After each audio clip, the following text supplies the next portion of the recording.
Bonjour à tous, aujourd'hui exercice 1 du concours Tessia, épreuve maths experte, option donc épreuve de option A. Il y a ici 7 questions, il faut que ça aille vite, hein. Donc on est parti, on va essayer de faire ça presque en temps réel, je ralentis un petit peu pour expliquer, mais il faut que ça aille très vite, hein. Vraiment ça c'est le premier exercice, ça doit être plié en moins de 3 minutes. Donc ici on est parti, un produit de complexe, c'est direct, hein. Vous avez un crayon, vous calculez, donc 2 moins 3i, alors directement, donc la partie réelle, vous devez faire comme ceci, ça fera 4, vous retenez 4, moins 3i fois i, vous retenez donc plus 3, ça fait 7 déjà, donc ça élimine celui-ci, celui-ci et celui-ci. Maintenant la partie donc imaginaire, donc vous aurez un 2i et vous aurez moins 6i, ça fait donc moins 4i, c'est donc la réponse A, on passe à la 2. Très simple, c'est une identité remarquable, donc ça fera x carré, le double produit de moins 2i x y, et ensuite un moins y carré. Donc on regarde le plus dur, c'est finalement de chercher la bonne réponse dans tout ça, parce que c'est mélangé, c'est la réponse D.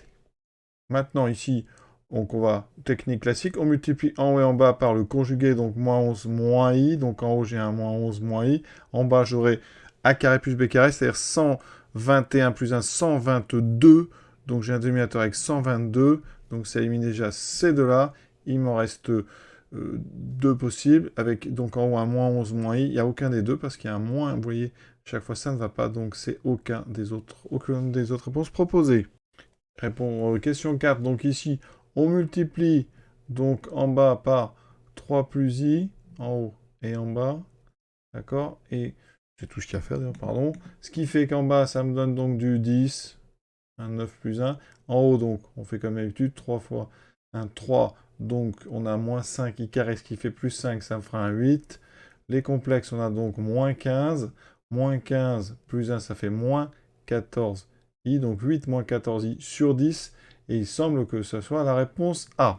Question 5, on a une équation du second degré, tout de suite delta b carré 4 moins 4 fois 5, 20, c'est donc du moins 16 qui est en fait 4i au carré, c'est-à-dire que j'ai deux racines, une première donc moins b moins 2 moins 4i sur 2 fois 5, 10, et l'autre donc c'est plus ou moins, hein, donc 4i, donc ici on regarde, alors si on simplifie, vous avez aussi la possibilité de moins 1, plus ou moins, oui, 4, plus ou moins 2i sur 5, donc il semble que la première A, oui, la première va, donc c'est la réponse A aussi. Ensuite, l'argument et module du complexe 1 moins i, ça c'est presque du cours, on calcule rapidement le module C racine 2, on voit bien qu'on est sur un sinus et un cosinus qui ont en fait la même valeur, donc c'est de la famille pi sur 4, mais on est en bas à droite, donc c'est du racine de e, moins i pi sur 4. Donc, module racine de 2, argument, vous pouvez donner moins pi sur 4.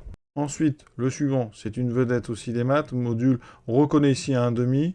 Ici un racine de 3 sur 2. Donc ça, c'est un cosinus, un sinus. Cosinus 1 demi. Donc, rapidement, vous faites un petit cercle. Hop, vous êtes au milieu ici, assez haut. Donc c'est du pi sur 3.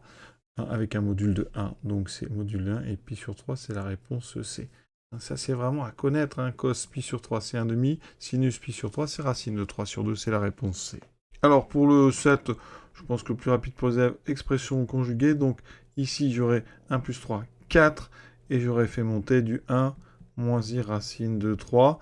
Donc, ceci, il fait 1.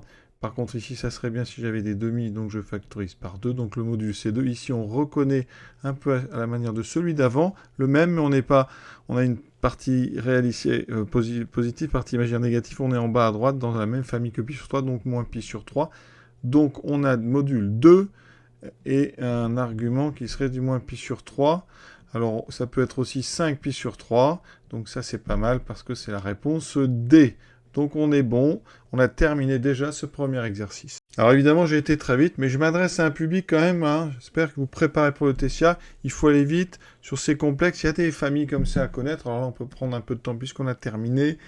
Je rappelle que dès que vous avez du plus ou moins 1, plus ou moins i, on est dans une famille pi sur 4, hein, donc à vous de choisir, enfin à vous de savoir dans quel cadran vous êtes. Ici, on nous parlait du 1 moins i, donc vous étiez 1 moins i en bas, donc on est dans la famille, mais on est en moins pi sur 4, ou si vous rajoutez 7, hein, donc ça fait du 7 pi sur 4, vous rajoutez 8 pi sur 4. Après le module, il faut le connaître, le module de 1 plus i ou 1 moins i, ou etc., c'est racine de 2, donc ça explique la question L1 qu'on fait très vite. Après, dans les familles connues, vous avez le plus ou moins 1,5, plus ou moins i racine de 3 sur 2, donc là, petit cercle, voilà, on est sur un cosinus 1,5, donc assez haut. Donc on est sur le pi sur 3.